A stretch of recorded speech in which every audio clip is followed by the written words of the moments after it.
일본의 언론들이 이야기하고 있는데요. 아베는 여기에 더해 10월 들어 소비세 증세까지 감행하여 일본을 더 힘들게 만든다며 조목조목 비판을 당하고 있습니다.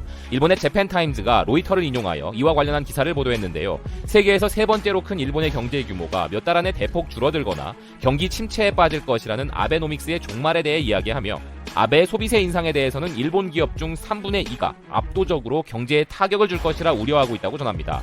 또한 기사는 대부분의 일본 기업들은 여전히 일본 은행이 경기 부양책을 늘리기를 원하지 않지만 미중 무역 전쟁이 글로벌 성장과 수출에 의존하는 일본에 대한 전망을 흐리게 하면서 지난 분기에 걸쳐서는 그 반대가 급격히 약화되었을 뿐이라고 하며 아베는 부채 부담을 완화하는 데 소비세 인상이 중요하다고 주장하지만 세금에 대한 높은 부담은 소비자 지출을 냉각시켜 경기 침체를 유발할 수 있다고 많은 분석가들이 우려하고 있는 상황임을 밝히고 있습니다. 또한 기사는 로이터의 일본 기업을 대상으로 한 설문조사에 따르면 69%가 세금 인상이 경제 성장을 짓누를 것이라 답했고 26%는 아무런 영향도 없다고 하였고 단지 5%만이 경기 부양 효과가 있을 것이라 생각하고 있다고 밝히고 있습니다. 이에 대해 한 식품가공업체 매니저는 세금 인상은 소비 심리에 대한 상당한 타격을 줄 것이며 이는 일본 경제에 예측 불가능한 영향을 미칠 것이라 말했음을 기사는 전하며 니코증권 수석 이코노미스트 또한 세후 수요 감소와 급격한 세계 경제 침체가 결합되면 일본 경제에 분명히 하향 압력을 가할 것이라고 전망하고 있음을 덧붙이고 있습니다.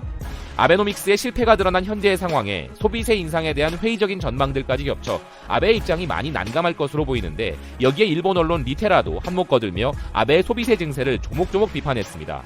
기사는 대부분의 경제 지표들이 일본이 사상 최저 수준으로 악화되고 있다는 것을 보여주고 있다면서 이런 상황에 대해 반성은 하지 않고 증세마저 실행한 아베는 분명히 말해 미친 것 같다고 이야기하고 있는데요.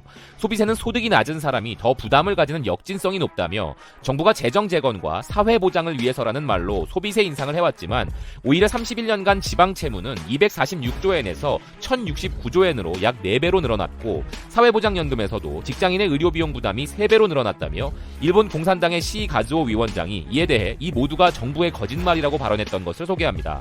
그는 이어서 같은 시기에 소비 세수는 397조엔이었던 것에 반해 법인 세수는 오히려 줄어들어 경기 침체를 가져왔다면서 결국 약자로부터 착취하여 대기업과 부유층을 윤택하게 하고 소비세를 증세하여 이 부분을 보충해온 것이 아니냐며 추궁을 했다고 전하고 있습니다. 그런데 이런 추궁을 해봤자 아베는 뻔뻔하게 법인세를 낮추지 않으면 기업들이 다 해외로 나가버릴 것이라는 주장을 하고 있다면서 그렇게 기업들에게 감세 혜택을 준 결과 기업들의 내부 유보금만 쌓여가고 있는데 그 예시로 도요타 자동차는 아베 정권 약 5년간 약 5천억 엔의 감세를 받았다며 아베 정권 아래서 이런 대기업 우대 정책의 결과로 기업들의 내부 유보금은 역대 최고치를 갱신했다고 꼬집고 있습니다. 이렇게 일본의 잃어버린 20년을 벗어나겠다던 아베의 야심찬 아베노믹스는 결국 실패로 그 종말을 맞이하고 대기업과 재벌들의 배만 불려주는 증세 정책으로 인하여 일본의 경기 침체는 더 악화될 것이라는 게 일본 언론들의 주장인데요. 이런 압박들은 점점 더 생겨날 것이기에 아베 내각은 이를 사전에 예측하고 자국 내 경제 정치적인 위기 상황에서 국민들의 시선을 돌리게 하고 자신의 정치적인 입지를 잃지 않기 위한 방편으로 우리나라에 대한 도발을 감행한 것은 아닌가 하는 의심이 드는 상황입니다. 그러나 외부로 시선을 돌리도록 하기 위한 대상 국가로 대한민국을 고른 것이 장기적인 관점에서 볼 때 아베 정권 최대의 실수가 될 수도 있다는 것이 저희 BK뉴스의 시선입니다. 지금까지 BK뉴스였습니다. 시청해주셔서 감사드립니다.